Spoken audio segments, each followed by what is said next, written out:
ফেরাউন ডাক দিয়ে বলে, আসিয়া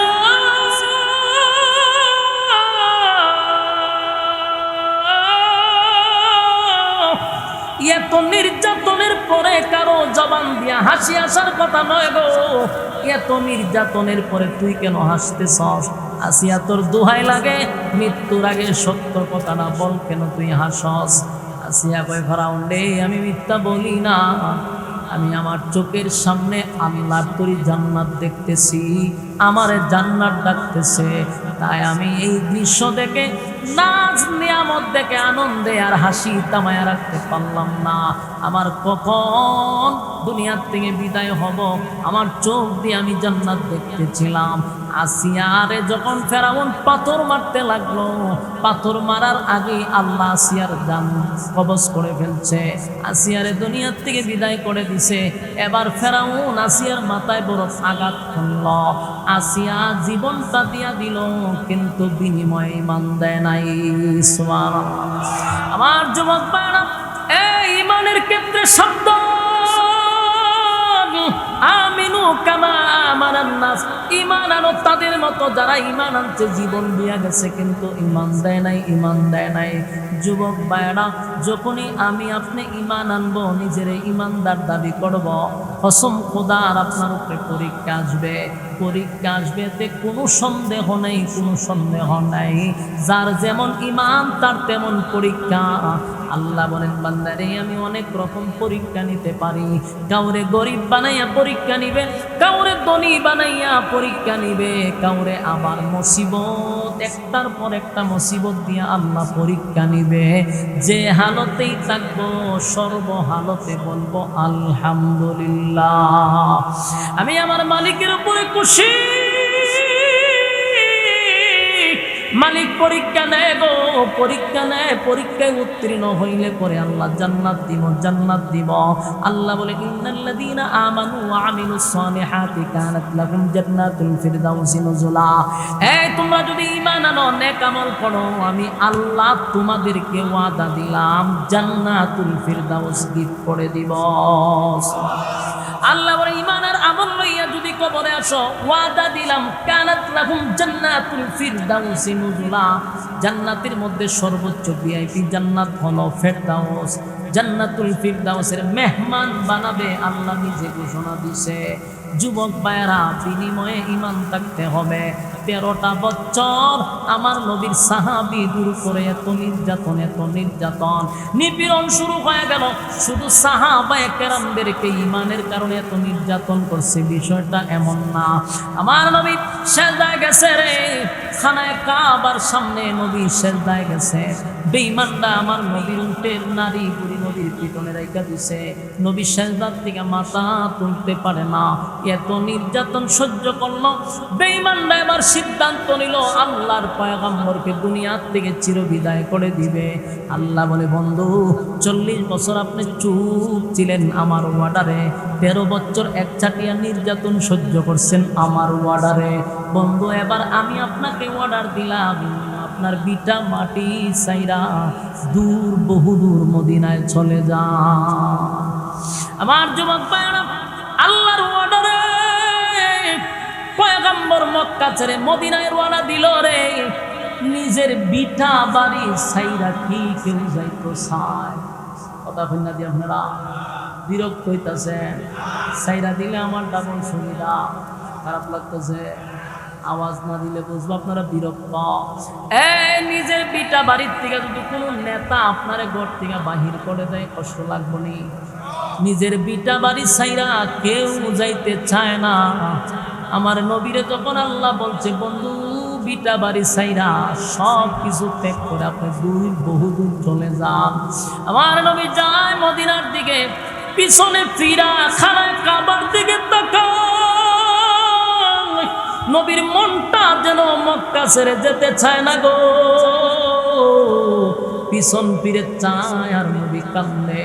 নবীর কান্না দেখা বনের পশুরা পর্যন্ত কান্দে রে, কিন্তু বেঈমান আবু জাহেলদের মায়া লাগে না।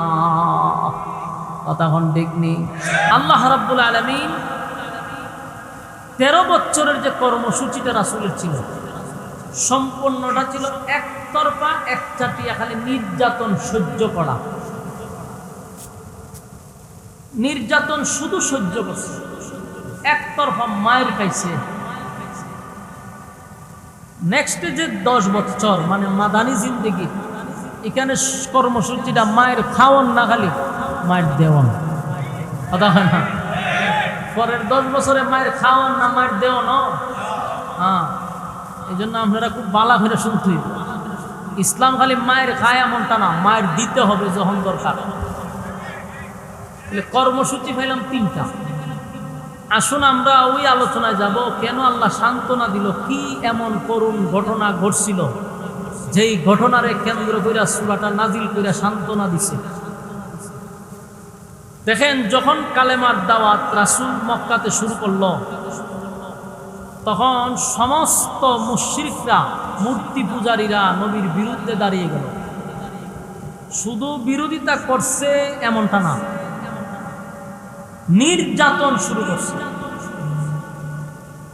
সাহাবায়ে কেরামদের উপরে এত নির্যাতন শুরু করছে, নির্যাতনের স্টিম রুলার চাপাইয়া দিছে।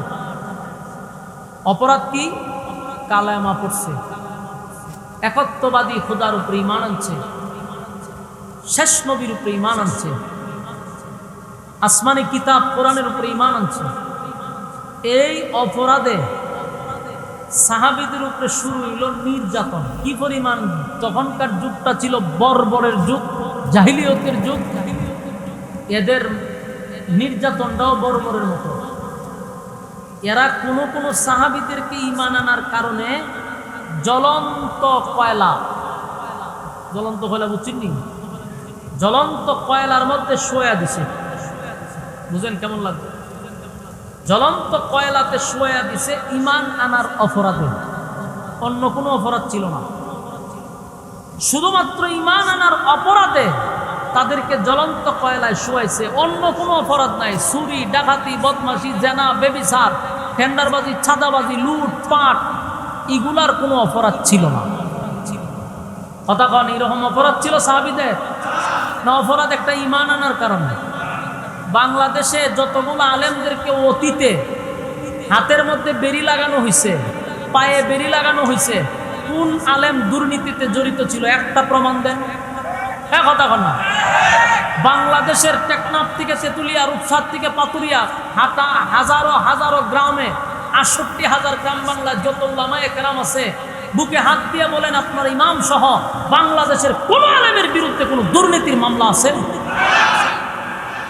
চুরি ডাকাতি আছে? কোন লুটপাটের বিরুদ্ধে তাদের ব্যাপারে কোনো অভিযোগ নাই। অভিযোগ একটাই হলো, তারা ঈমানদার। তাদের কথায় মানুষ রাতের 11টা 12টার পরেও বসে শুনে, এটাই অপরাধ। তাহলে সাহাবীদের যুগেও অন্য কোনো অপরাধ ছিল না, অপরাধ একটাই ছিল, ঈমান কেন আনল।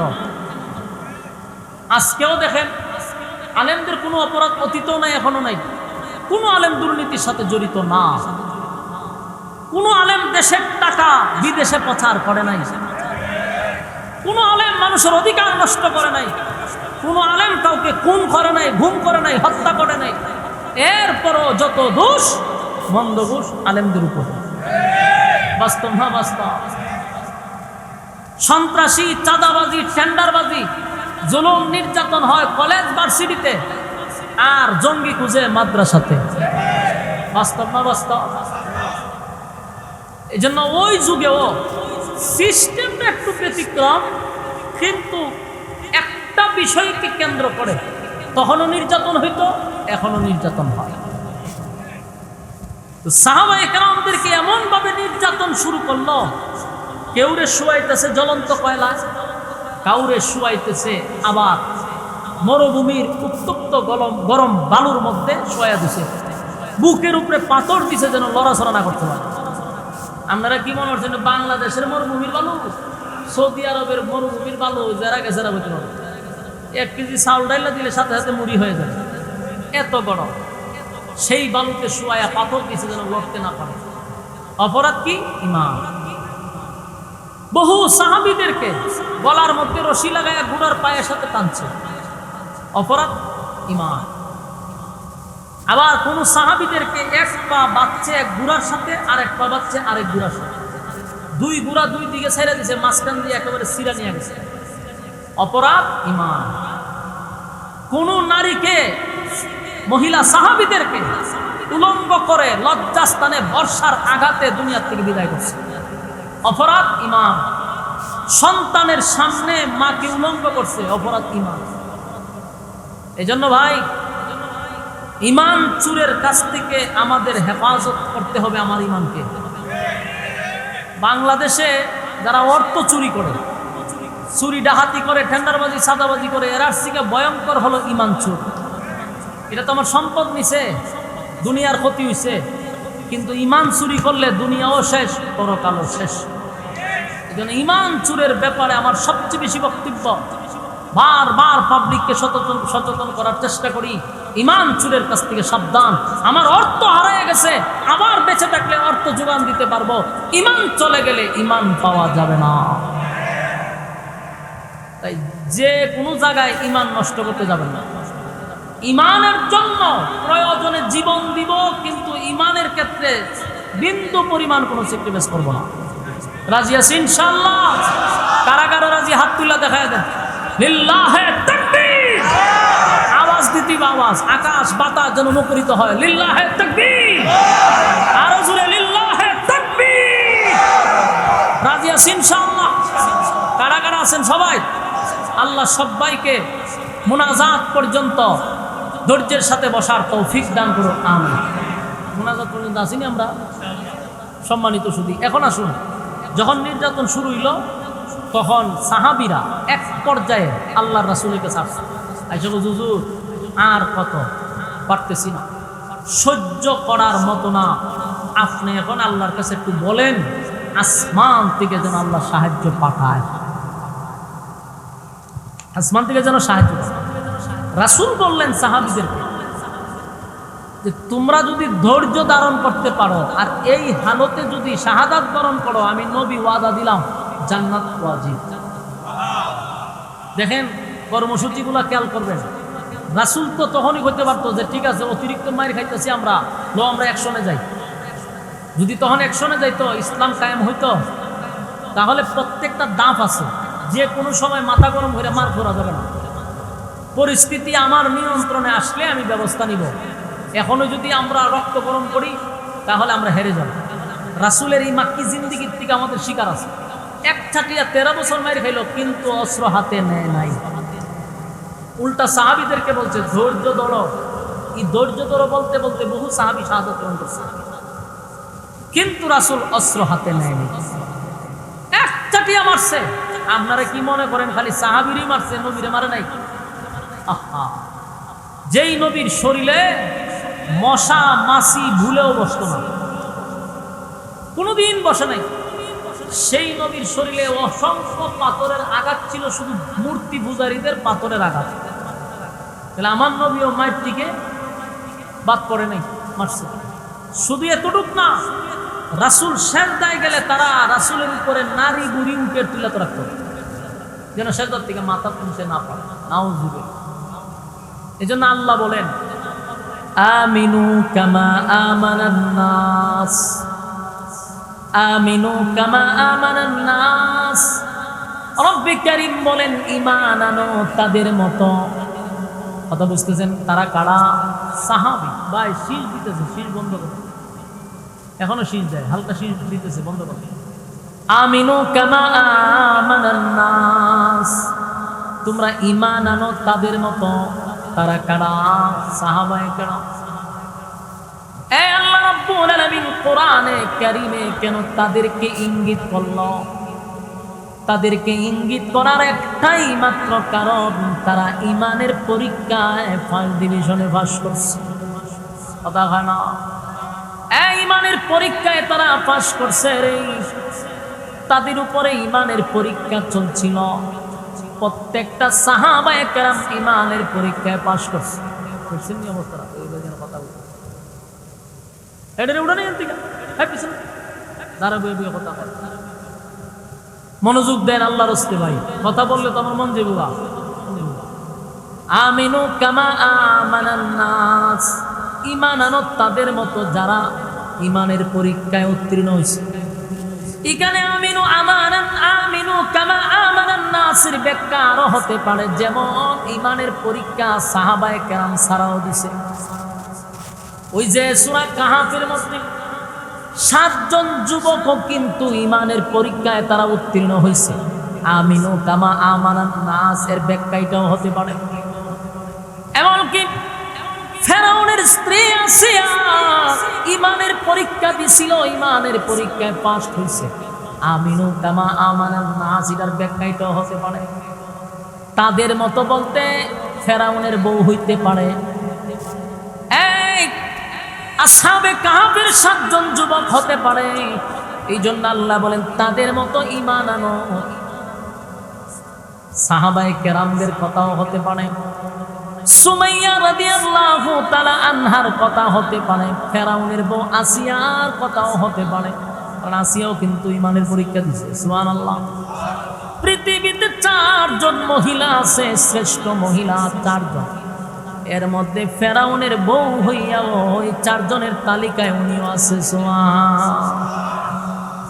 আসিয়া পৃথিবীর 4 জন মহিলার মধ্যে একজন। ফেরাউনের ঘরে তাইকা ঈমানের পরীক্ষায় পাস হয়েছে। জান্নাতের ভিতরে আমার নবীর সঙ্গে আসিয়ার বিবাহ হবে। ফেরাউনের ঘরে তাইকা এত বড় কাফেরের বউ হইয়াও ঈমান আনছে রে, ঈমানের পরীক্ষাও দিছে। ফেরাউনের ঘরে একজন দাসী ছিল, মানে কাজ করত। ফেরাউনের মেয়ের চুলগুলা আশ্রয়া দিত। আর একটা কথা ইয়াদ রাখবেন, ফেরাউনের কোনো ছেলে ছিল না। এর কি ছিল না? সব মাইয়া ছিল। ফেরাউনের কোনো মায়া ছিল, ছেলে ছিল না। তাই মেয়েদের চুল আশ্রানোর জন্য ওই ফেরাউনের ঘরে একজন মহিলা থাকে। এই মহিলা ফেরাউনের মেয়ের মাথা আশ্রয়া দেয়। চিরুনি যখন মাটিতে পড়ে গেছে, বিসমিল্লাহ বলে চিরুনিটা উঠায়। সুবহানাল্লাহ। ফেরাউনের মাইয়া কয় তুমি কার নাম লইছ? আল্লাহর নাম লইছ। আল্লাহ তো আমার বাবা। নাউজুবিল্লাহ। আমার বাবাই তো এই জাহানের যিনি প্রভু, তিনি হলেন আমার বাপ ফেরাউন। তুমি আমার বাপ ছাড়াও কি কাউরে খোদা মনে করো? বলে হ। সময়টা কি দেখো? বলে হ। আমার গুরু থেকে আমার বাপরে খোদা বাতি আরেক খোদার ইবাদত করো, এটা তো মেনে নেওয়া যাবে না।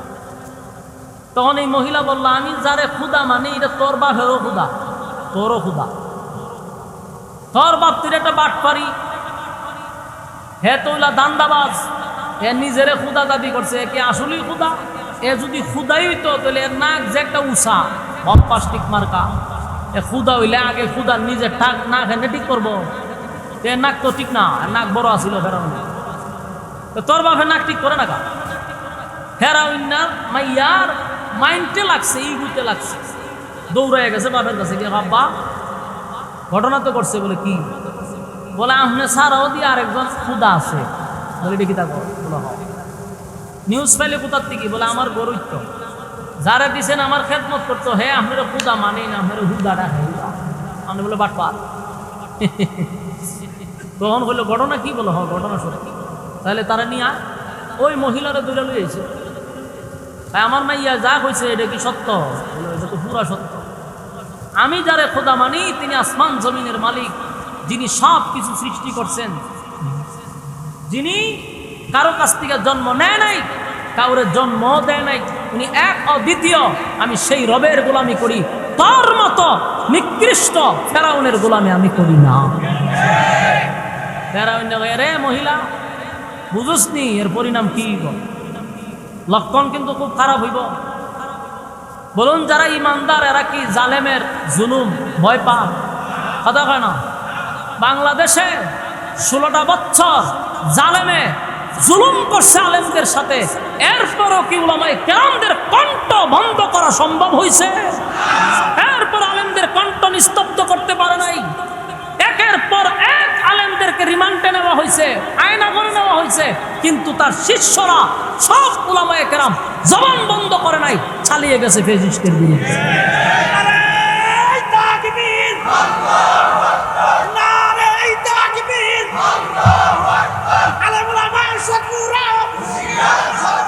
ইসলামের শত্রুরা সম্মানিত সুধী, তাহলে অতীত যেমন ছিল বর্তমানও তেমনই আছে, খালি সিস্টেমটা একটু ব্যতিক্রম হয়েছে, ঠিক কিনা? যুগে যুগে জালেম ছিল, জালেম থাকবে, কিয়ামত পর্যন্ত জালেম থাকবে। জালেমদের উপরে কথা বলেই টিকে থাকতে হবে। জালেমদের রক্তচক্ষু আমরা ভয় পাই না ইনশাআল্লাহ। ফেরাউনের এই দাসী কয়, তুমি আমাকে মৃত্যুদণ্ড দিবা, এর বেশি তো দিতে পারবা না, আমি হাসি মুখে মৃত্যুবরণ মেনে নিব, আমি আল্লাহ করি জান্নাতে যাব। ফেরাউনের শান্তি করো। ফেরাউনে আইন জারি করছে, মহিলারে গ্রেপ্তার করো। মহিলারে গ্রেপ্তার করছে। মহিলার কিছু বাচ্চা ছিল, কোনো বর্ণনায় আছে 8 জন, কোনো বর্ণনায় 60 জন, কোনো বর্ণনায় 12 জন এই মহিলার বাচ্চা ছিল। সবগুলো বাচ্চা সহ মহিলার এক জায়গায় হাজির করছে। ফেরাউন কত খারাপ, একটু চিন্তা করেন, জালেম কত বোকা। ফেরাউন মহিলার সামনে দাঁড়াইয়া বলতেছে, মহিলা, এই জায়গাতে আমারে ছাড়া কেউ কাউরে খোদা মানে না, আমার রাজত্বের ভিতরে আমার এই খোদা মানতে হবে। তুমি যদি আমারে খোদা না বলে স্বীকার না করো, তাহলে তোমার বাচ্চাগুলির আমি গরম তৈলে ঢেলে দিব। তেল বড় একটা, আপনারা কিতা কইন, কড়াই কইনি, কড়াইয়ার মধ্যে এই তেল গরম করছে বিশাল বড়। কইছে যে এই ফুটন্ত তেলের মধ্যে তোমার বাচ্চা কেন ছেড়ে দিব। আচ্ছা, আপনি আমার বাচ্চারা যদি এইভাবে তেলের মধ্যে ছেড়ে দিবা, আমরা ইমান ঠিক থাকবো নি? আমরাও তো ইমান লয়ে সন্দেহ আছে। আমরা তখন হেকমত খাটামো, বলে হন এরে মাইনা লাই পরে তুবা করলাম, ঠিক নেই? বুদ্ধির তো অভাব নাই। জিগাইলে তখন কইব যারে জান বাঁচানি ফরজ, তখন এই জান বাঁচানি ফরজ এনে কেন ঢুকাই দিব। মারাত্মক। আমরা উজুর তুই কত ধরনের ফতুয়া দিয়ে আমরা রাখায় তোরা বুঝস নি বেড়া, জান বাঁচানি ফরজ, আমি ফরজ কামাতাই করছি, পরে গিয়ে আবার কালেমা পড়ে বুঝি লাগে, ইটার নাম ইমান না, এটার নাম ইমান। ফেরাউন বলে, মহিলা, এই পুরন্ত তৈলের মধ্যে একটা একটা করে তোমার সব বাচ্চাকে আমি ছেড়ে দিব। এখনো সময় দিলাম, সিদ্ধান্ত নাও কাউরে কারে তুমি খোদা মানবা। এই মহিলা তখন তার চেহারার দিকে তাকায় বলল, ফেরাউন, এই ক্ষণস্থায়ী দুনিয়ার জন্য আমার কোনো আফসোস নাই। সুবহানাল্লাহ। ক্ষণস্থায়ী দুনিয়ার জন্য আমার কোনো আফসোস নাই, আমার কোনো আফসোস নাই, আমার কোনো আফসোস নাই। আমি চিরস্থায়ী জান্নাত আমার মালিকের কাছে চাই। মারে দাঁড় করাইয়া ফেরাউনের লোকেরা, সাঙ্গ পাঙ্গরা ওই মহিলার বাচ্চাগুলিরে প্রথম তেলের মধ্যে ছেড়ে দিছে। চিন্তা করতেছেন আপনারা, মাছ বাজি যেভাবে করেন, একটা মানুষ কিভাবে ভেজা হয়েছে। চোখের সামনে যদি আপনার সন্তানটারে এমন করা হয়, বাবা হিসাবে, মা হিসাবে আমরা বরদাস্ত করতে পারবো না।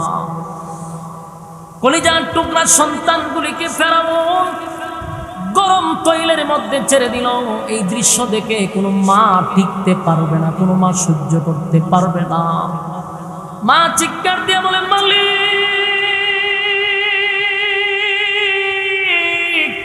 আমার কলিজার টুকরা সন্তানগুলিকে আমার চোখের সামনে একে একে গরম গরম তৈলের মধ্যে ডালা হচ্ছে।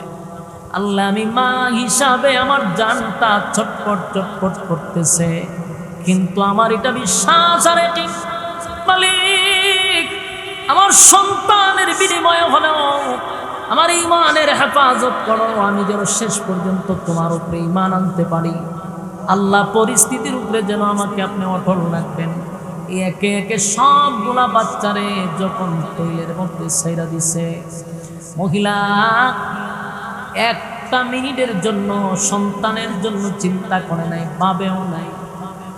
শেষের যে সন্তানটা ছিল, এটা দুধের সন্তান, দুধ খাইতো, ছোট বাচ্চা।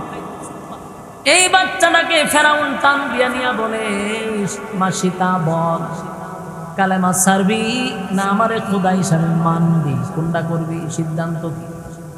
মহিলা ডাক দিয়া বলে, একে একে আমার 10টা সন্তানকে তুই আগুনে পুরাইলি, আমি কালেমা ছাড়লাম না। তুই কেমনে ভাবলি এখন আমি কালেমা ছেড়ে দিব? কিন্তু ফেরাউনের হাতে যে বাচ্চা, এটা একটা দুধের বাচ্চা। 10টা বাচ্চাকে তৈলের মধ্যে ছেড়ে দেওয়ার পরে যতটুকু কষ্ট লাগছে, দুধের বাচ্চাটাকে যখন তেলে ছেড়ে দিবে তখন একটা মা দুধের বাচ্চার দিকে তাকাইয়া, ঠিক থাকার কথা ছিল না যদি আমার মালিক তার উপরে রহম না করত। আমার যুবক ভাইরা, মহিলাটা ডাক দিয়া বলে, ফেরাউন আমার কোনো দুঃখ নাই, কারণ আমি আমার রবের ডাকে চলে যাব। সন্তান কেন আমারে যদি 1000 বার জীবিত করে 1000 বার তুই আমার আগুনে পোড়াস, কসম খোদার আমি কালেমা ছাড়ব না। ফেরাউন না দুধের বাচ্চাটারও আগুনে ছেড়ে দিচ্ছে, দুধের বাচ্চাটাকেও আগুনে ছেড়ে দিচ্ছে। আল্লাহ রাব্বুল আলামিন দুধের বাচ্চার জবান খুলে দিল।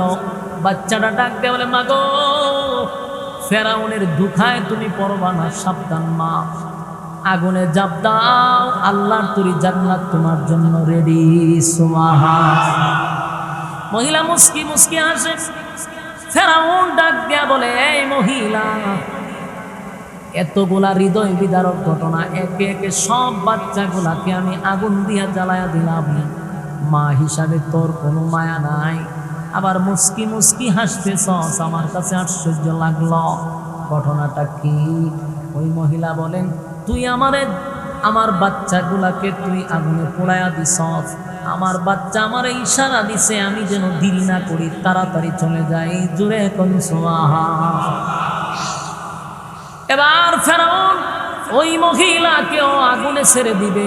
মহিলা বলল, আমারে আগুনে ছাড়ার আগে আমার একটা শর্ত আছে রে। ফেরাউন কয়, বল কি শর্ত? তোর শর্ত মানব। আমার শর্ত হলো, এই তৈলে তো আমার 11টা বাচ্চা সহ, কোনো বর্ণনায় 8টা, কোনো বর্ণনায় 4টা, আমার সন্তানগুলাকে তৈলের মধ্যে বাজি করে দিবি, আমারও ছেড়ে দিবি। আমার একটা আবদার হলো, আমার কেউ যখন তুই তৈলে ছেড়ে দিবি, আমার বাচ্চা সহ হাড্ডি গুড্ডা একটা কবরের মধ্যে তুই রেখে দিবি, এতটুকু ওয়াদা কর। ফেরাউন মহিলার শর্ত মেনে নিল। মহিলারে জিজ্ঞাসা করে, আবদার কেন?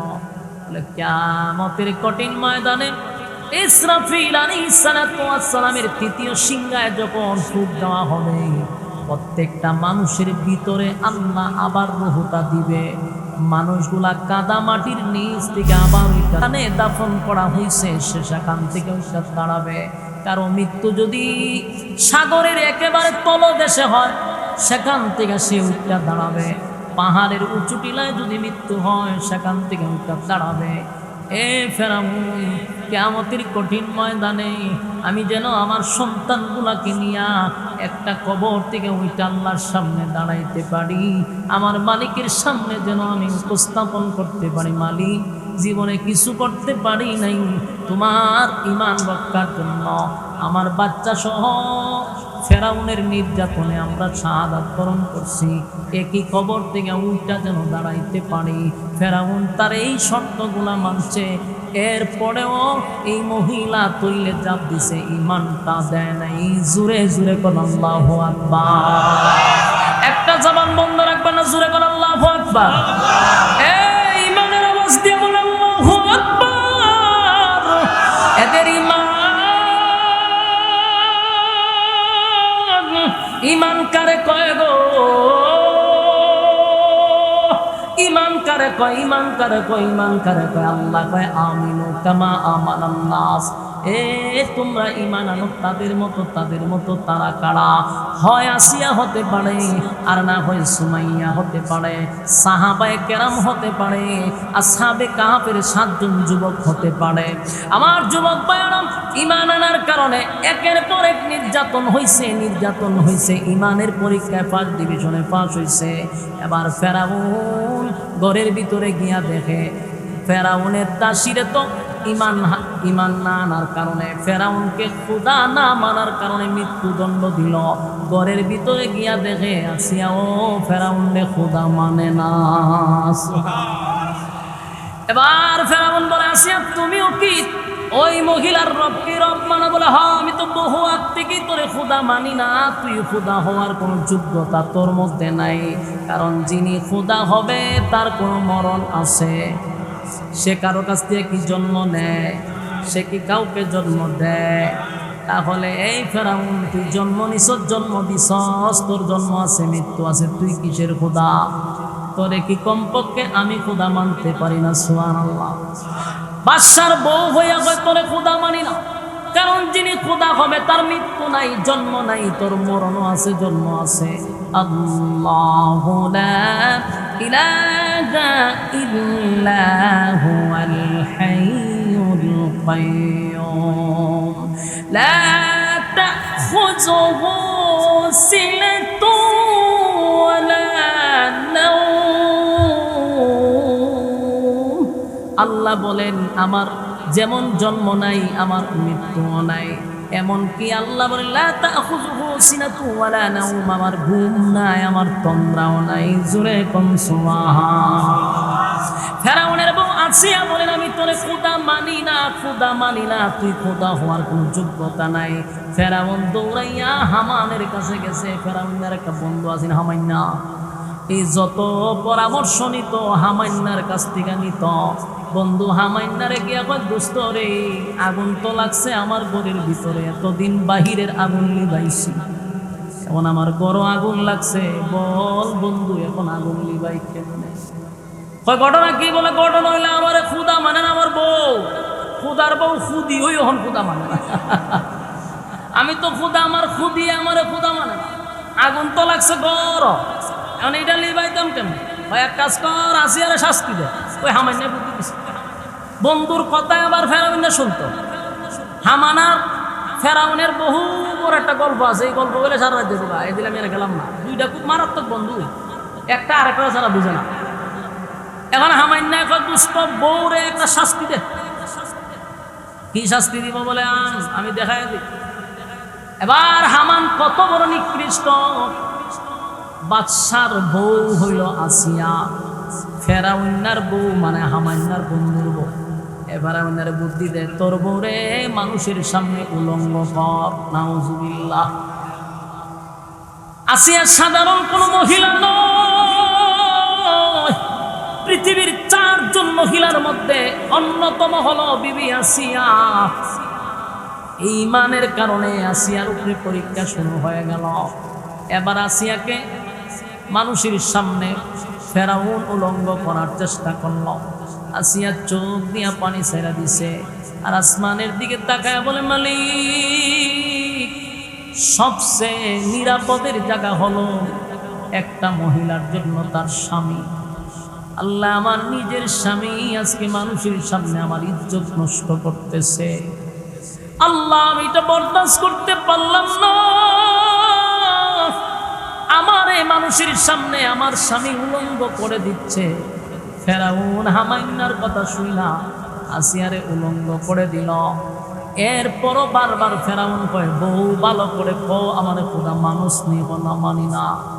কয় হামাইন্নারে উলঙ্গ করার পরও মানে না। কয় তাহলে তোমার বউর শরীরের চামড়াগুলি আস্তে আস্তে টাইনা টাইনা ছিটতে থাকো। নাউজুবিল্লাহ। আসিয়ারে খাটের সঙ্গে শুয়াইয়া ফেরাউন প্যারাক মারছে, প্যারাক মারছে, এই জন্য ফেরাউন্নারে প্যারাক মারা ফেরাউন বলা হয়। সে করতো কি, মানুষের হাতে পায়ে প্যারাক মারত। আসিয়ারে শুয়াইয়া প্যারাক মারছে 2 পায়ে 2টা, হাতে মারছে, চতুর্দিকে প্যারাক মাইরা আসিয়ারে মরুভূমির মধ্যে প্রচন্ড গরমের মধ্যে শোয়া রাখছে। আর সামন থেকে চামড়াগুলি ছিলে ছিলে যেইভাবে ফাঁসি ছিলায়, এইভাবে আসিয়ার শরীর থেকে চামড়া টেনে টেনে ছিটতে ছিল। চামড়া যদি শরীর থেকে টাইনা ছিঁড়া হয়, বলুন এটা কত রকম শাস্তি হইতে পারে, কি ভয়ঙ্কর একটা শাস্তি হইতে পারে, কথা হয় না? আসিয়ার শরীর থেকে চামড়া টেনে টেনে চিরা হচ্ছিল, আর রৌদ্রের তাপে আসিয়ার মুখটা রৌদ্রের দিকে দিয়া রাখছে ফেরাউন। আর কতক্ষণ পরে কয় বউ এখানে থেমা যায়, কালেমা পড়, মোসার কালেমা বাদ দিয়া আমারে খোদা মান, আমি তোরে এখন সুস্থ করে দিব। আসিয়া কয় জীবন যেতে পারে, ফেরাউন রে তোরে আমি খোদা মানব না। ফেরাউন হামাইন্নার কাছে গিয়া কয় দুষ্ট, উলঙ্গ করলাম, শরীরের চামড়া ছিলে ফেললাম, এখনো আসিয়া কি যেন জবান দিয়া পড়ে। কাছে গিয়া দেখি আল্লাহ আল্লাহ জপতেছে। সুবহান। হামাইন্না কয় দুষ্ট এক কাজ কর, যে তোরে খোদা মানে না এমন বউ রাখার দরকার নাই, বড় একটা পাথর দিয়ে আসিয়ারে হত্যা করে ফেল। নাউজুবিল্লাহ। আসিয়া রুদ্রের মধ্যে তার শোয়া রাখছে, শরীরে কোনো চামড়াও নাই রে। ফেরাউন বড় একটা পাথর লইয়া যখন আসিয়ার কাছে যাইতেছিল, দেখে আসিয়া মুস্কি মুস্কি হাসে, চিৎকার দিয়া কোন সুবহান। ফেরাউন ডাক দিয়া বলে, আসিয়া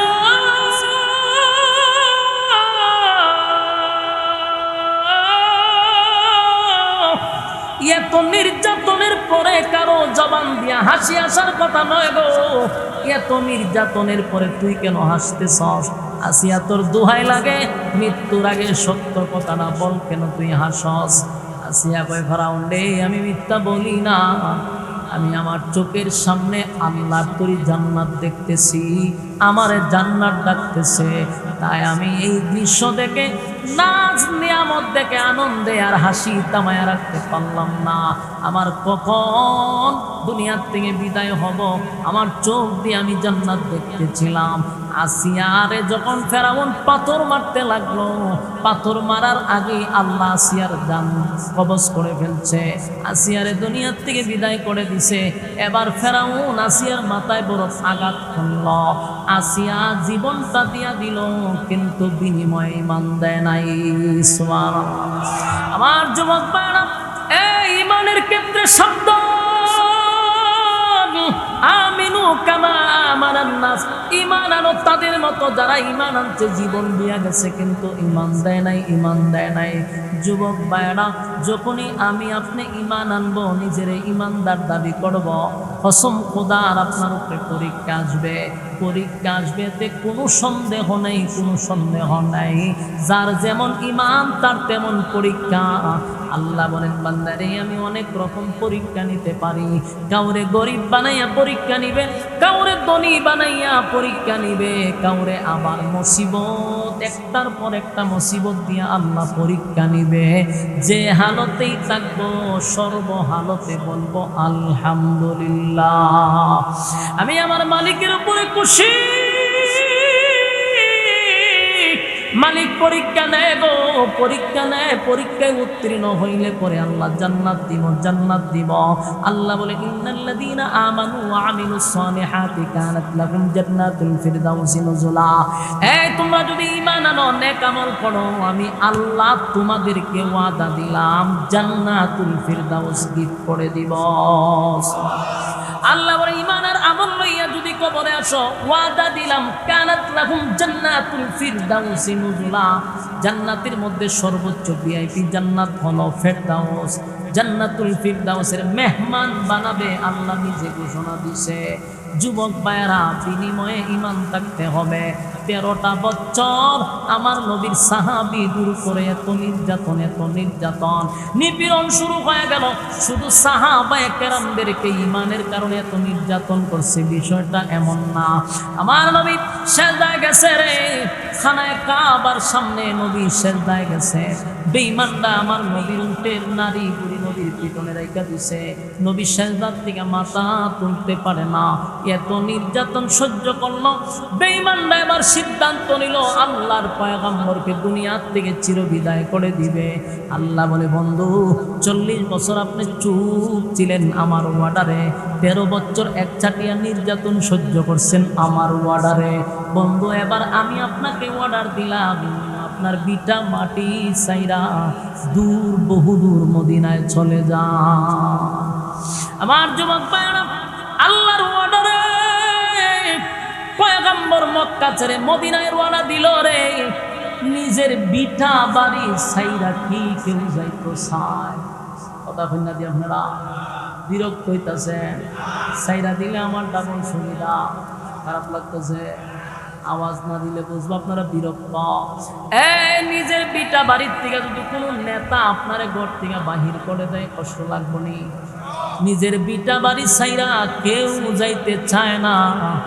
আমার নবীরে যখন আল্লাহ বলছে, বন্ধু বিটা বাড়ি সাইরা সব কিছু ত্যাগ করে আপনি বহুদূর চলে যান, আমার নবী যায় মদিনার দিকে, পিছনে ফিরা খানায় কাবার দিকে তাকায়, নবীর মনটা যেন মক্কা ছেড়ে যেতে চায় না গো, পিছন ফিরে চায় আর নবী কান্দে। নবীর কান্না দেখা বনের পশুরা পর্যন্ত কান্দে রে, কিন্তু বেঈমান আবু জাহেলদের মায়া লাগে না। কথা হন ঠিক নেই? বনের পশু চিনল যারে, চিনল না হায় মানুষ তারে, ঠিক নেই? বনের পশু চিনল যারে, চিনল না হায় মানুষ তারে। আল আহাদে ডাকে দিলে তাই, আল আহাদে ডাকে দিলে তাই, কাপের বেদিন পাথর মারে। চিনল না হায় মানুষ তারে, চিনল না হায় মানুষ তারে। আবু জাহেল লাহাবেরা মন্দ কাজে ছিল সেরা, আবু জাহেল লাহাবেরা মন্দ কাজে ছিল সেরা। আকাশ বাতাস কাঁদে যেন, আকাশ বাতাস কাঁদে যেন, তাদের হাজার অনাচারে। চিনল না হায় মানুষ তারে, চিনল না হায় মানুষ তারে। বনের পশু চিনল যারে, চিনল না হায় মানুষ তারে। পাগলে বলে দেই যে তারা, বিটে মাটি করে ছাড়া। পাগলে বলে দেই যে তারা, বিটে মাটি করে ছাড়া। নানা রকম দেয় অপবাদ, নানা রকম দেয় অপবাদ, লাঞ্ছনা দেয় বারে বারে। চিনল না হায় মানুষ তারে, চিনল না হায় মানুষ তারে। বনের পশু চিনল যারে, চিনল না হায় মানুষ তারে, চিনল না হায় মানুষ তারে, ঠিক কিনা? আমার যুবক বালক, বনের পশু পাঙ্কিরা, বেড়া বকরিরা আমার নবীর ব্যথায় ব্যতীত হইয়া কান্দে রে। কিন্তু আবু জাহেল, আবু লাহাব, উতবা ও তাইবারা আমার নবীরে পাগল পাগল বইলা বিটা বাড়ি সারাইছে। আমার নবী চোখের পানি গুলা লইয়া বাপ দাদার বিটা ছেড়ে সুদূর মদিনার দিকে রওনা দিল এক বুক ব্যথা লইয়া। আর খানা কাবার দিকে তাকায় বলে, মালিক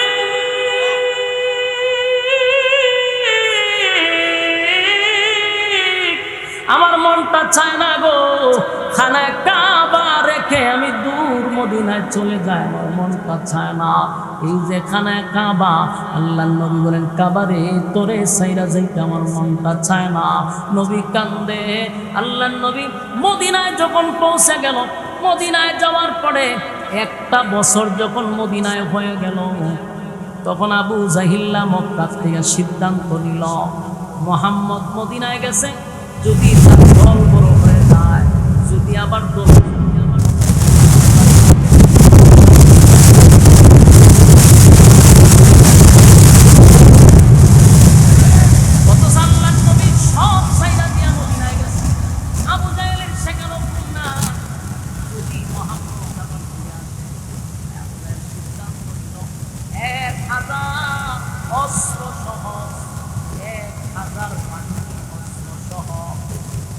পোশাক পরিধান, এমন ভাবে যুদ্ধের পোশাক পরে 1000 ট্রেনিংপ্রাপ্ত সেনাবাহিনীর সঙ্গে যুদ্ধ করার জন্য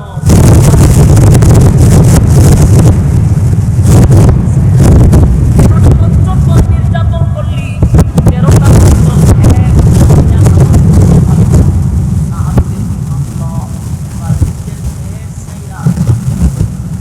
সেখানে কি অশান্তি নাই রে? মারার জন্য 1000 অস্ত্র নিয়ে আল্লাহ নবীর কানে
নেতৃত্বে কে ছিল? আবু জাহেল অহংকার গর্ব নিয়ে আসছিল যুদ্ধ করার জন্য। আল্লাহ কয় আবু জাহিল্লারে বড় কোন সাহাবী দিয়া আমি মারি নাই। 13 বছর 11 বছরের 2 বাচ্চারে দিয়া, মাআজ আর মুআজ 2টা ভাই 11 বছর বালেগ হয় নাই, এই 2 ভাই আবু জাহিল্লারে সাইজ করছে। ওই যে অহংকার নিয়ে আসছিল। আল্লাহ খান না বালক 2 বাচ্চা দিয়া তোরে হুতায়া লাইছি, বড় বড় বেটাগিরি দেখাইছ, ছোট বাচ্চা দিয়া হেরে হুতায়া দিছে। আল্লাহ মুসলমানরে বিজয় দিছে। এই বিজয় কি অস্ত্রের বলে হইছে না ইমানের বলে? আমার যুবক ভাইরা, একে একে যুদ্ধ শুরু হয়ে গেল। একটা দুইটা নয়, অসংখ্য শত শত যুদ্ধ হয়েছে। সব যুদ্ধে আল্লাহ মুসলমানদের বিজয় দিছে। যুদ্ধের পরে যখন মদিনায় প্রায় 6 বছর হয়ে গেছে, কয় বছর? 6 বছর হয়েছে, মানে মক্কার থেকে যে আসছিল 6 বছর হয়ে গেছে। 6 বছর পরে আল্লাহর হাবিব একদিন স্বপ্নে দেখছে সাহাবীদেরকে নিয়া বেড়া বকরি লইয়া মক্কায় গেছে হজ করার জন্য। হজ উমরা করে নিরাপদে আবার মদিনায় আসছে। স্বপ্ন দেখার পরে ফজরের নামাজের পরে মসজিদে নববীর মধ্যে সাহাব থেকে 21 কিলোমিটার দূরে একটা জায়গার নাম হলো হুদাইবিয়া। কি বিয়া? মক্কা থেকে 21 কিলোমিটার দূরে হলো হুদাইবিয়া নামক একটা জায়গা। সেখানে নবী গিয়া তাবু টাঙাইছে। ওইদিকে তখন মক্কার নেতৃত্ব যে দিত তার নাম হলো আবু সুফিয়ান। আবু সুফিয়ানের কানে গিয়া পৌঁছে গেছে আব্দুল্লাহর পুত্র মুহাম্মদ মদিনার থেকে বাহিনী লইয়া আসছে মক্কা দখল করার জন্য। মক্কা দখল করার জন্য জুড়ে হল নাউজুবিল্লাহ। কি করছে আর কি প্রচার করছে বুঝছেন? কথা কই না, সাংবাদিকরা যা দেখে তা প্রচার না কইরা উল্টা পাল্টা প্রচার করেনি। নবী আসছে হজ করার লেগে গিয়া প্রচার করছে মক্কা দখল করে লেগেছে। চিন্তা করছেন কত বড় আটপা লাগাই দিছে দরবার। আবু সুফিয়ানের শান্তি গরম হয়ে গেছে, কারণ গরম হওয়ার কথা। যত যুদ্ধ করছে একটা যুদ্ধেও তারা জিততে পারে নাই, সবগুলা যুদ্ধে তারা হার মানছে, জনমের মতো মার খাইছে, ধন সম্পদ সব ফালাইয়া বাঁচছে। এখন যদি হুনে শত্রু আমার বাড়ির কাছে, এরা ঘুমাইব। মক্কার সব মানুষের ভিতরে মনে করেন হার্টবিট বেড়ে গেছে। সর্বনাশ, মদিনায় গেরালো যুদ্ধ করে ভারী না, এখন আমার বাড়িতে পড়ছে। মক্কা তো দখল করে লেগে আবু সুফিয়ানের ঘুম নাই, পাগল হয়ে যায়। কি করবো কি করবো? ঘটনাক্রমে যখন আবু সুফিয়ান চতুর্দিক দিয়া ঘোষণা করে দিছে, রাসূলের কাছে লোক পাঠাইছে, যা আপনাদেরকে মক্কায় ঢুকতে দেওয়া যাবে না, এখানেই থাকবেন, এখান থেকে চলে যাবেন, মক্কায় ঢুকার প্রবেশ পথ আপনাদের জন্য বন্ধ। রাসূল কইয়া, আমি তো আইছি উমরা হজ করার, তোমরার সাথে যুদ্ধ করার জন্য আসি নাই। তোমাদের সাথে আমাদের কোনো আদাওয়াতি নাই। আমরা আসছি আল্লাহর ঘর খানায় কাবা জিয়ারত করতে। আমরা জিয়ারত করে কোনো কিছু বলবো না, আমরা আবার চলে যাব মদিনায়। কিন্তু কাফেরদের কথা হলো সাবধান, আর সামনে আগানোর কোনো সুযোগ নেই। রাসূল সাল্লাল্লাহু আলাইহি সাল্লাম সিদ্ধান্ত নিল যে এরা তো ভুল বুঝছে, এরার সঠিকটা বোঝানি দরকার। হযরত উসমান রাদিয়াল্লাহু তাআলা আনহু, রাসূলের মেয়ের জামাই, আবার ভদ্র নম্র ব্যবসায়ী শিল্পপতি, উনাকে সাহাবীদের পক্ষ থেকে পাঠাইছে মক্কায়। বলছে তুমি গিয়ে তাদেরকে বুঝাও যে আমরা যুদ্ধ করতে আসি নাই, আমরা আসছি উমরা হজ করার। উসমান যখন গেল মক্কা, হেরা করলো কি? হযরত উসমানরে বন্দী করে নিচ্ছে। কথা বুঝতেছেন? উসমানরে কি করছে? বন্দী করে রাখছে। ইগানো সাংবাদিকরা কিছু ভুল করছে। সাংবাদিকরা করলো কি? রাসূলের কাছে খবর পৌঁছাইছে আপনার উসমানরে তারা হত্যা করছে। কথা বুঝুননি? আপনাদের ওয়াজ উনার মন মানুষ তো কমে গেছে গা অনেক সময়। তো কোন সময় থেকে ওয়াজ শুনতেছেন আর কত? ফজর পর্যন্ত ওয়াজ চলবো, কিন্তু আমি যাবো। আপনারা বই আল্লাহ বিল্লাহ করবেন, নামাজ করবেন, জিকির আজকার করবেন, মনোযোগ দিয়ে শুনেন। এখন ঘটনাটা কি ঘটলো খবর দেন, চতুর্দিকে উল্টা হল্লা লাগাই দিছে। সাংবাদিক নামের সাংঘাতিকরা যেমন এখনো বেজাল লাগায়, তখনও বেজাল লাগাইছে। রিপোর্ট পৌঁছায় দিছে আপনার উসমানরে তারা হত্যা করছে। এই কথা শোনার পরে আল্লাহর রাসূল বসা ছিল, রাসূল দাঁড়ায় গেছে, চেহারার রং পরিবর্তন হয়ে গেছে, রাসূল কেঁপে গেছে। আসলে তো রাগ ওঠার কথা। আমি পাঠাইলাম আমার পক্ষ থেকে তাদেরকে বোঝানোর জন্য আমার লোক হত্যা করবে, এটা কি মেনে নেওয়া যায়? রাসূলের রাগ হচ্ছে। আল্লাহর রাসূল লাভ দিয়া কয়, যদি আমার উসমানকে হত্যা করে থাকে, তাহলে আমি উসমানের রক্তের বদলা না নিয়ে মদিনায় যাব না। কি বুঝলেন? ইসলাম খালি নরমের মধ্যে না, গরমও হল লাগে। কথা বলেন না দি? রাসূল নিজে গরম হয়েছে, রাসূল নিজে গরম হয়ে গেছে। গরম হইয়া কয়, যদি উসমানের রক্তের বদলা না নেই মদিনায় যাব না। বায়াত গ্রহণ করো। সাহাবায়ে কেরাম নবীর এই কথার উপরে সবাই বায়াত গ্রহণ করতে লাগলো, হাতের উপরে হাত রেখে বায়াত গ্রহণ করছে। এখান থেকে বায়াত শুরু হয়। আর আমরা এখন এই বায়াতরে সাইলে ডাইলে খিচুড়ি বানাইছি, কথা কয় না? তখন এটা বায়াত বানাইছি, লাউ দেও, গরু দেও, ছাগল দেও, ডিম দেও, মুরগ দেও। এটা খাইবার লাগে বায়াত করছি না, রক্ত দেওয়ার বায়াত ছিল, রক্ত দেওয়ার। আর এই বায়াতরে এখন ডিম আর মুরগে চাউলে ডাইলে খিচুড়ি বানায় মানে হুরুস তুলি হুকুর হাকুর দিয়া নাসা নাসি বেড়া বেড়ি গাঞ্জা মাঞ্জা দিয়া অন্ধকার করে লাগে। সুরা এটি দেখো ইমান সুরা দিছে, বায়াত গ্রহণ করছে রক্ত দিবার লাগিয়া, এখন বেড়ি দিয়া খাওয়া ঠিকানা শুরু করে দিছে। বাস্তব না বাস্তব? এইখান থেকে বায়াত শুরু হয়। রাসূল বলছেন বায়াত গ্রহণ করো। সব সাহাবীরা যে বায়াত গ্রহণ করছিল, এটা ছিল রক্ত দেওয়ার বায়াত। বলুন কি ছিল? রক্ত দেওয়ার জন্য। সেদিনের ঘটনা শুনেন, অনেক সাহাবী নিয়ে কিন্তু মদিনার থেকে আসছিল।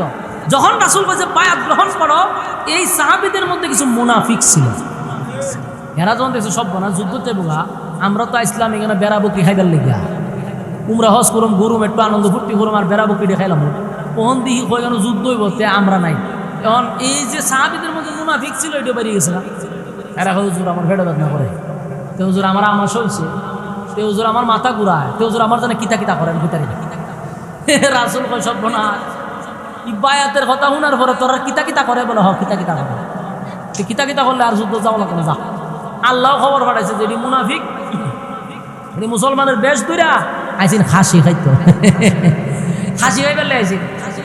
এটা খাউন্না গোষ্ঠী, এটি রক্ত দৌন্না গোষ্ঠী না। দেখবেন যেটি খাউন্না গোষ্ঠী, যেটি গরু ছাগল ডিম মুরগি খায়, এরা নবীর বিরুদ্ধে কথা বলে খান খাতে বাইরে না। এরা খায় আমরা বছর একবার বাইরে মজিলা বিয়ার বিরিয়ানি খাইবার লেগে, আমরা কি রক্ত দিবার লেগে নি?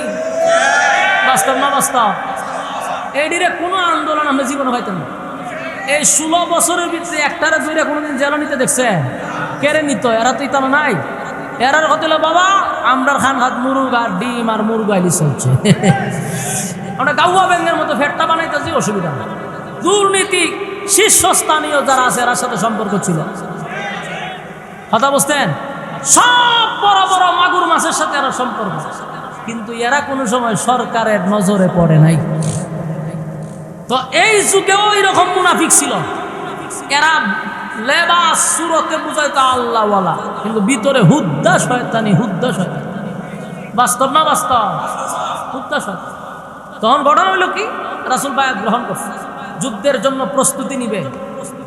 এর মধ্যে আবার এখান থেকে আরেকজনে আবু সুফিয়ানের কাছে খবর পাঠাইছে, রে আবু সুফিয়ান না, এত বছর দিয়ে 6 বছর যুদ্ধ করছ, কোন যুদ্ধে কি তোরা জিততে পারছ? বলে না। খাইছত নি? মায়ের খাইছি জনমের মতো, বাপ হারাইছি, চাচা হারাইছি, আত্মীয় স্বজন হারাইছি। তো এখন যে মোহাম্মদ আয়া বলছেন বাড়ির কাছে, আর এখন আমি যা দেখতেছি অবস্থা খারাপ। বলে কি দেখছ? বলে সবাই একজুট হইছে মক্কা হামলা করবো। কারণ তোরা উসমানকে হত্যা করছ, মোহাম্মদের কাছে খবর পৌঁছে গেছে, তাই মোহাম্মদ এখন যুদ্ধ করার জন্য পূর্ণ প্রস্তুতি নিছে। আবু সুফিয়ান না চিন্তা করলো ঘটনাটা কি, যুদ্ধ করে কেরার সাথে ভাড়া দিব। চিন্তা করতেছে যে লোক কি পরিমাণ আছে, আমরা যুদ্ধ করুম কিনা একটা প্রিপারেশন নিছে। তখন আবু সুফিয়ান না করলো কি, রাত্রের বেলা 2 জন গোয়েন্দা পাঠাইছে, মানে রাসূল কি পরিমাণ লোক লই আইছে এটার উপর ডিফেন্স করে যুদ্ধের প্রস্তুতি নি বসে। আল্লাহ রাসূলকে আল্লাহ কি পরিমাণ হিকমত দিছে চিন্তা করেন।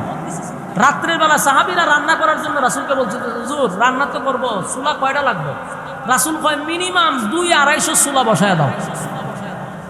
আচ্ছা কোন চায়? 1500 মানুষের জন্য চুলা কয়টা লাগে? হয়ে যায় 2টা, কথা ঠিক হই, সর্বোচ্চ 3টা। ওমা বিশ্বাস হচ্ছে না, আমরা যে বিয়া বাড়িতে 500 জন মানুষ খাওয়ানো, চুলা কটা থাকে? 3টা হইলে তো 1500 মানুষ খাওয়ানি যা। রাসূল কয় 200-250 চুলা করতো। সাহাবায়ে কেরামের মাথা নষ্ট হয়েছে, কি টাকা অন একজনে কয় রাসূল কইছে কোনো কথা নাই, যা কইছে তাও না, এটা অঙ্কে মিলতাছে না। মানুষ 200-250 চুলা দেখি তা করো বলে রাসূল বলছে করতে হবে, তে চুলা বানানো শুরু করছে রাসূল। এখন চুলা যে বানানো শুরু করছে, 250 চুলাতে আগুন ধরাইছে, ডেকসি বসাইছে। রাত্রে বেলা 2 গোয়েন্দা আইছে, কি পরিমাণ লোক আনছে মোহাম্মদ দেখবার লাগিয়া, আয়া ফারেসি বাসা বাদা উঠকে ছায়া দেহে সভ্য না, ই আগুন কেড়ে চতুর্দিক দিয়ে দেখলে সুলার সুলা সুলার সুলা। একটা আরেকটা কই রে 1500 মানুষের 3টা চুলা হয়, এখানে 200-250 চুলা হবে, কত হাজার লক্ষ মানুষের সমাগম। মাইরা লইব এই 2টা দৌড়াইয়া গেছে আবু সুফিয়ানের দ্বারা গিয়া হয় যদি বাঁচতে চাস মক্কা সার। সুবহানাল্লাহ। আবু সুফিয়ান ঘটনা কি তা বলে, ঘটনা খুব ভয়ানক, কয়েক লক্ষ মানুষ লইছে মোহাম্মদ। আবু সুফিয়ান এটি কি তা বলে, বলে কেমনে দেখছে, বলে সব সব এরা যে খাওয়ান করছে কয়েকশো, খালি চুলা মানুষ গণ চুলা বলছে তুই বের হয় না, মানুষ গণ করছে। আবু সুফিয়ান মহামুসিবত, তো ঘটনা তো সত্য। আচ্ছা যাক, রাত্রেবেলা কি দেখছে কি না, বলে দিনের বেলা যাইবে, দিনের বেলা গিয়ে আবার দেখবে, পরে আমরা যুদ্ধ নিবে। রাসূল সাল্লাল্লাহু আলাইহি ওয়াসাল্লাম রাত্রেবেলা সাহাবায়ে কেরামদেরকে বলল, তোমরা ঘুমিয়ে যাও, আর 20-25 জন তোমরা মিল্লা 2-3টা বাথরুম বানাও। বাথরুম কটা? 2-3টা। চুলা বানাইছে 250, বাথরুম বানাইবার কথা তো ছিল মিনিমাম 1000। খানা দিলে সিরিয়াল গরম লাগতো না, কিন্তু বাথরুম যদি বানায় 3টা, তাহলে কি পরিমাণ সিরিয়াল হইব। সকালবেলা ওই আবু সুফিয়ান আবার লোক পাঠাইছে গোয়েন্দা, দিনের বেলায় সচক্ষে দেখতো মানুষ কি পরিমাণ। এরা আয়া সেরা দেহে বাথরুমের কাছে এমন লম্বা সিরিয়াল শুরু হয়েছে, সিরিয়াল বাই সিরিয়াল। এরা ওই ঘটনা কি তারে, তাবুর বাইরে বাথরুমও তো লম্বা সিরিয়াল, তাবুর ভিতরে কি পরিমাণ, অথচ তাবুতে একজনও নাই, সবাই যে বাথরুম। এরার মাথা নষ্ট, বাথরুমও যদি এই পরিমাণ সিরিয়াল থাকে, তাহলে তাবুত কি পরিমাণ আছে। আমরা রাত্রে যারা দেখছিলাম ভিডিও কনফার্ম।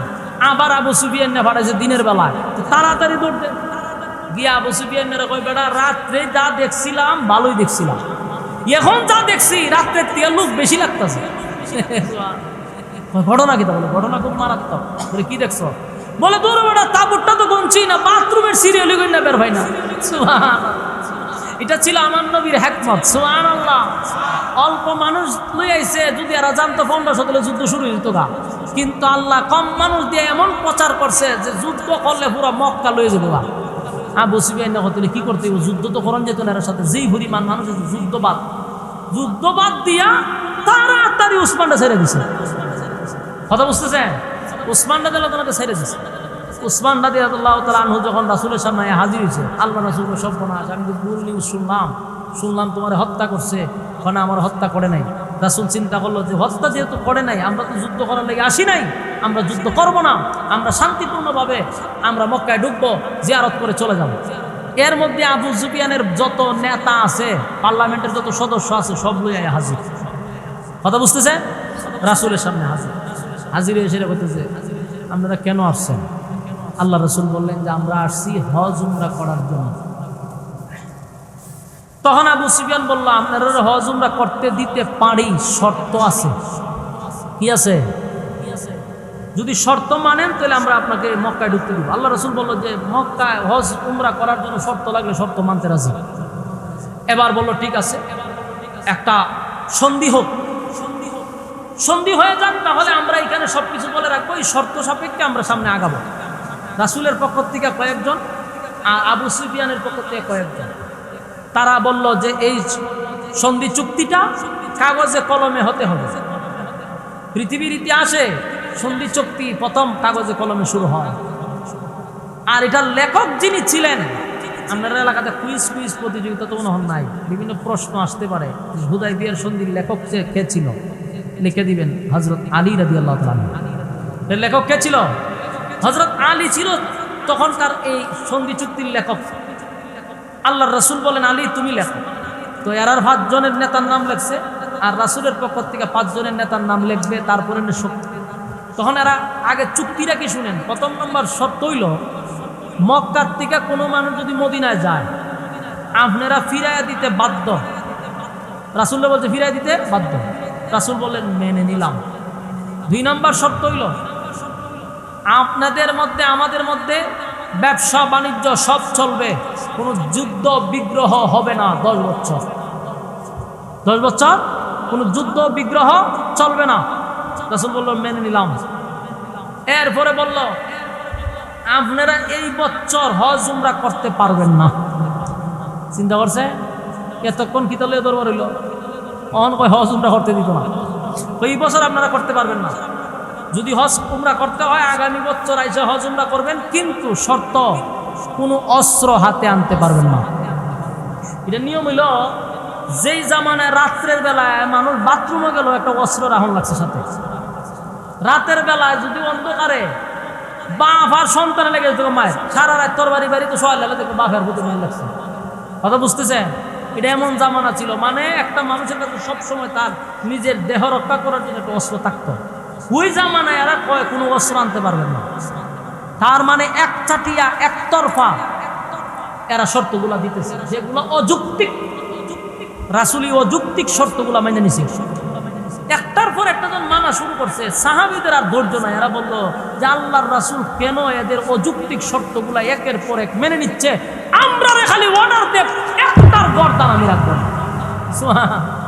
হযরত উমর তরবারি লয়ে খাড়ি গেছে। খারে কয় হুজুর কিসের চুক্তি আর কিসের তর্ক, অর্ডার দেন গর্দান ফলায় দেই। আল্লাহ রাসূল কয় উমর ঠান্ডা হোক। রাসূল তো জানে উমরের মেজাজ গরম হয়েছে, ঠান্ডা হোক। তো ঠান্ডা হইতে যে উমর ঠান্ডা গেছে। এখন সব চুক্তি টুক্তি হওয়ার পরে কাগজে লেখা হইব 5 জন সর্দারের নাম লেখছে।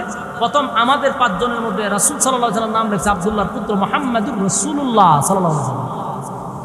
ওহনেরা কয় যে না আমরা চুক্তি মানি না, শর্ত মানি না। আমার কথা কি বুঝতেছেন আপনারা?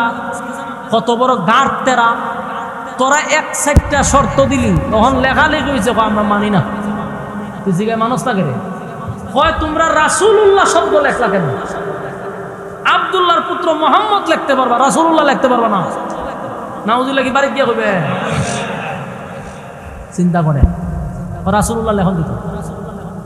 হযরত উমরের ধৈর্যের বাদ ছিঁড়ে গেছে। হযরত উমর বলল হুজুর আমি আর পারতেছি না, অর্ডার দেন কিসের চুক্তি আর কিসের সন্ধি, একটারও আমি আর এখান থেকে যেতে দিব না। রাসূল বললেন উমর শান্ত হোক, আমি তাদের চুক্তি মেনে নিছি। হযরত আলীকে রাসূল বললেন রাসূলুল্লাহ কেটে দাও। কথা বুঝতেছেন? হযরত আলী বলেন আগে নবীজি আপনার আপন ছোট ভাই আমি, আপনার মেয়ের জামাই আমি আপনার একজন উম্মত, আপনি আমার রাসূল। জীবনে কোনোদিন আপনার সঙ্গে আমি বেয়াদবি করি নাই, জীবনে আপনার কথার অবাধ্য হই নাই, কিন্তু আজকে আমি আপনার কথাটা রাখতে পারলাম না। নবীজি আমার জীবন চলে যেতে পারে, কিন্তু আমি রাসূলুল্লাহ শব্দ কাটতে পারবো না। হযরত আলী বলে হাবিব পয়গম্বর আমার জীবন চলে যেতে পারে, কিন্তু নিজের হাত দিয়া রাসূলুল্লাহটা কেমনে কাইটা দিই? সমস্ত সাহাবীদের চেহারার রং পরিবর্তন হয়ে গেছে। কেউ সহ্য করতে পারতেছে না আমাদের নবীর জন্য আমরা জীবন দেই, আর সেই নবীর নাম কেটে দেওয়ার এত বড় সাহস পাইল কোথায়? সাহাবীরা ধৈর্য ধারণ করতে পারতেছে না। উমর খালি তরবারি বাইর করার দুহাত খালি অর্ডার দিত, মেরে দিত। আল্লাহর নবী বললেন আলী তুমি পারবা না? বলে হুজুর আমি জীবন দিব, আপনার নাম কাটবো না। আল্লাহর নবী তখন হাতে কলম নিয়া রাসূলুল্লাহ শব্দটা নিজের হাতেই কেটে দিল। এখন প্রশ্ন হলো নবী তো দুনিয়াবি লেখাপড়া জানতেন না, আল্লাহ দুনিয়ার কোনো এলেম কোনো শিক্ষক দিয়া নবীরে শিক্ষা দেয় নাই, তাহলে লেখালেখি নবী জানতেন না? তো নবী রাসূলুল্লাহ কাটলো কেমনে? কোনটা রাসূল কোনটা মুহাম্মদ চিনলো কেমনে? বলে এটা আমার নবীর মুজিজা। নবীর লক্ষণ তো খারাপ। এখন দেখেন যখন রাসূলুল্লাহ খাইতে দিছে, বলুন এটা কি ছিল নবীর? ওমা কথা কয় না ছেড়ে দিতেছি, এটা নবীর কি ছিল? মুজিজা। ছিল নবী রাসূলুল্লাহ খাইতে দিছে। আচ্ছা আমি খুব সংক্ষেপে করতেছি, তাড়াতাড়ি আমি আয়াতে যাবেন। এখন দেখেন যখন রাসূলুল্লাহ খাইতে দিছে সমস্ত সাহাবীদের চোখ দিয়া পানি পড়া শুরু হয়েছে, কান্নার রোল পড়ে গেছে। রাসূলুল্লাহ কেন কেটে দিল, নবীর সাহাবীরা বরদাস্ত করতে পারলো না, কান্না শুরু করলো। আল্লাহর নবী বলেন সাহাবীরা রে আমি শর্ত মেনে নিলাম, চলো এবার আমরা মদিনায় চলে যাই। যখন মদিনায় যাবো কইছে সব সাহাবীরা কাঁদতেছে, হযরত ওমর দাঁড়ায় গেছে, দাঁড়ায় হুজুর বেয়াদবি মাফ করবেন, আমি আপনাকে কিছু প্রশ্ন করতে চাই, আল্লাহর রাস্তায় আমার মাফ করবেন। উমর কইছে আমি প্রশ্ন করব। রাসূলুল্লাহ বলো। ভাই আপনি যে আমাদেরকে বললেন মদিনায় থাকতে আপনি স্বপ্ন দেখছেন, মক্কায় আইসা আপনি হজ করছেন, আবার নিরাপদে মদিনায় গেছেন, এটা আপনার স্বপ্ন ছিল বলা হয়। আপনি স্বপ্নটা কি দেখছিলেন? কথাটা কিন্তু সাংঘাতিক হয়েছে না? নবীর আপনি দেখছিলেন, কথাটা কিন্তু সাংঘাতিক। দেখছিলেন বলে হয় দেখছিলেন, তা আপনি দেখলেন কি, বাস্তবে হইল কি? উমর যেমন একটু ব্যতিক্রম প্রশ্ন করছে, রাসূলও ব্যতিক্রম উত্তর দিয়েছে। আল্লাহ রাসূল কয় উমর তোমারে কি আমি কোনোভাবে বলছি যে আমার স্বপ্নটা আজ কি বাস্তবায়ন হবে? বলছিলাম না। বলে তুমি এমন প্রশ্ন করলা কেন? হযরত উমর কথা তো ঠিক, এটা তো বাস্তবায়ন 1 মাস পরে হইতে পারে, 1 বছর পরে হইতে পারে, আজকেই তো আমার স্বপ্ন বাস্তবায়ন হবে, এটা তো তোমাকে বলি নাই। বলে না। তাহলে তুমি এত কেঁপো কেন? উমর মাথাটা নিচু দিয়া কয় প্রশ্নে হাইরে গেছে, প্রশ্নে হেরে গেছে। কিন্তু কষ্ট শেষ না, বুকের ব্যথা লইয়া অসংখ্য সাহাবায়ে কেরামদেরকে লইয়া নবী মদিনার দিকে রওনা দিছে।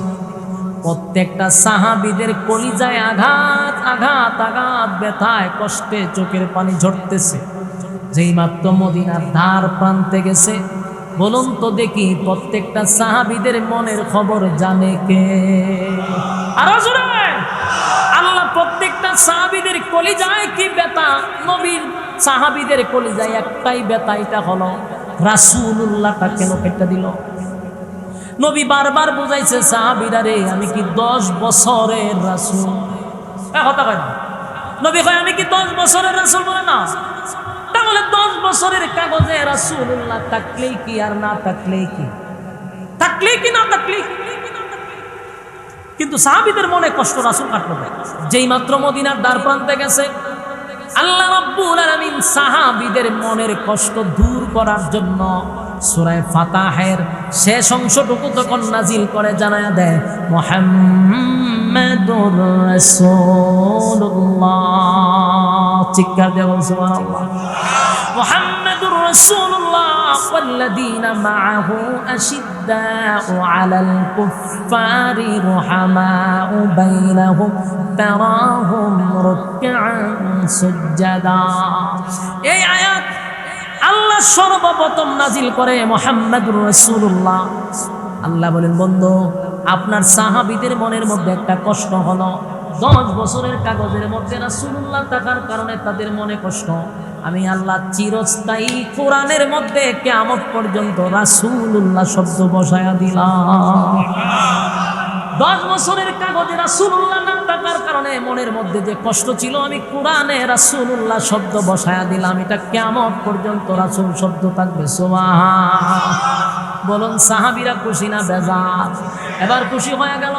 কিন্তু প্রশ্ন হলো 1500 সাহাবী লইয়া হাবিবে কিবরিয়া যে মক্কা গেল রে হজ করার জন্য, হজ না কইরা যে ব্যথা লইয়া মদিনায় আসলো, নবীর মনে কষ্ট আছে না নাই? এই জন্য আল্লাহ নবীরে খুশি করার জন্য সূরার প্রথম আয়াতগুলি নাজিল করে জানায়া দেয় ইন্না ফাতাহনা লাকা ফাতহাম মুবিনা লিয়াগফিরা লাকা আল্লাহু মা তাকদ্দামা মিন যামবিকা ওয়া মা তাআখারা ওয়া ইউতিম্মা নি'মাতাহু